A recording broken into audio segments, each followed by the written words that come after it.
So what hobby tools do you have in your drawer? Got a vise, got a ratcheting screwdriver, bits for the ratcheting screwdriver, some parallel action pliers. This is all small hobbyist or jeweler type equipment. Some super cheap, crappy Irwin cutters. Some other old cutters. Some cheap leaf spring pliers with little noses. A drill chuck that I put a handle on. Scissors. A electronics clip, alligator clip, mounted to an X-Acto blade handle.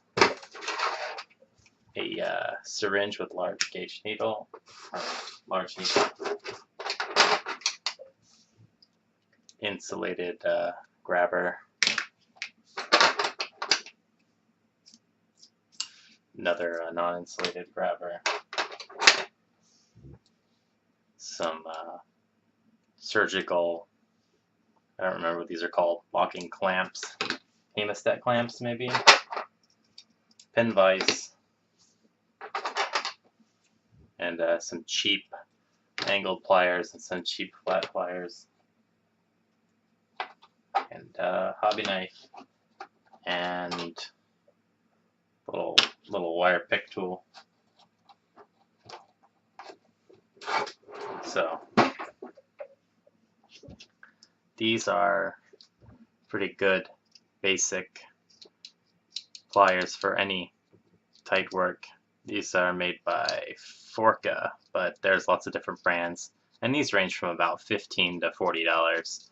I like the ones with the set screw because with repetitive action you can set it to where you want it, and then you don't have to worry about pulling it very far. These do come with dual springs, so these ones are great. And you can always just take the screw out if you've got to get into more narrow places. And over time, the jaws do get a little messed up, and I just grind them down, and they get a little narrower, but they still work okay. These are moderate quality. For better quality, get some heavier duty ones by like Mon. Same deal. I think these are some cheap ones from Pakistan for like $15, and these are pretty good for bending wire. They taper to a pretty thick end here, but they're also pretty good at the tips. And these are decently hard. I've not broken the tips off yet, which is surprising. These are just your generic super cheap leaf spring ones, but I only use these for very delicate stuff, so they work okay. I like the angled ones because you can grab stuff from the front, or if you're working something, you can use the knuckle or the back of it. And then cutters are, I don't like to have my nice cutters in here because I abuse these pairs. So I mean, I just grind them down when they get messed up. These are okay. I think these are some old English ones, and these are some cheap Irwin ones. Mostly cut soft metals with this, and it still dents with the soft metals because it sucks. And then I use these for harder metals, and these ones just hold up a little better. Then I got, this is just a basic hobby knife, and I always break the tips off because these things are super delicate. But I like the single slotted hobby knife, not the cross slotted. These ones are a little more stable. And I just make a little piece of paper, cardboard, and just put tape around it so I don't cut myself. This is just some cheap little aluminum tool. You get these in like 4 or 5 packs for a few dollars, and I just bend the ends to do what I want. I like to be able to have a little hook on the end, and over time it gets super deformed, and then I gotta go in there and bend it back, and not a big deal. And you can always just replace this wire by pulling it out. These are some cheap stainless steel. I grind them together to make sure that they're true because they come really, really poor shape. They say they're ESD rated, but there's no way these are ESD rated. This is just straight paint on steel. So ratcheting screwdriver is pretty nice to have for small stuff.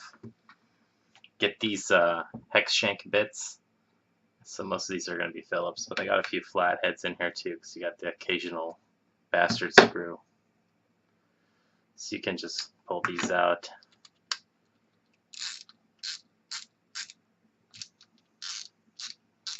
Pretty nice ratcheting action. You can just turn the little mini chuck to screw stuff in. So that's a lot nicer than using a power tool for smaller stuff. And then also has a locking setting. Wera is pretty good company. I like this tool a lot. They do have another version that doesn't have the chuck here and has a longer rod with the little tiny holder at the end, but I like the locking chuck and the small close-up bit. Then I like the Fiskars. They're pretty good for precision cutting, and they stay pretty well balanced. If you cut stuff that's really difficult, this will break here, this screw, because this is just plastic. But they lock. They've got a guard. These are nice, as long as I don't cut thick stuff. So this is just a chuck here, and I've got the key. Don't really need the key all the time, but this is good sometimes if you want to hook a bit in here. It's better than a pin vise because it takes less time. So I can just put it in there and I could use the bits. Or if I've got something small that I want to hold, I can just use this to get a little bit better leverage on it. And you can buy these already with a nice handle and everything. I just made this. This is just a straight chuck, and I just drilled a hole through the steel and the handle and hammered a pin in there. But no big deal. Then I use this sometimes because I want to just have something to grab stuff that's hot or small, and I don't want to pull out, you know, this tool with all the different hands. I want to be able to maneuver it. This is a lot easier. And this also is the full version of the bed of nails. You can get even better if you want to go into cloth or something. Sometimes I use the back teeth there that are the little vampire teeth. So this is an actual syringe here, and I've got a pretty large needle on it, and it's a hypodermic needle, but you know, whatever, I'm not going to stick it in my arm. Works pretty good if I need to get oil in somewhere or whatever. I just keep the sterile cover over it. And then the grabbers are great because you can grab little screws and hold them in there, and you can turn them and they'll turn. If you drop a screw somewhere, these get them. This is the same deal, just insulated. And this one has 3 jaws. You can get these with like 3 to 5 jaws in there. They're cheap. The hemostat clamps are really nice because they lock. So if you're going to hold something small, you can just clamp it in there and lock it up to 3 ways here of tension. And this is just a little pin vise, and only use this rarely for either holding wire in there, because you can pick the size. The small ones across, and then the larger ones have a little circle in the middle. So you get 2 collets, 2 double-sided collets, and they cover pretty much all you'll ever need. And this tool is so cheap, it's like $1. So can't really go wrong there. If I remember how it goes back together. You can get the kind that has a collet on both sides, or you can get the kind that has a little pivot nut on one side so you can more easily screw it in. That way you can chuck your little bit in there and just slowly turn it. Works good for plastics, but for anything that's really precise, I'd rather just chuck it in the rotary handpiece. And then a little hand vise. Works good for holding small stuff. If you need to work on something and turn it around, you don't have to mess with the vise and constantly readjust it. You can just grab onto the vise.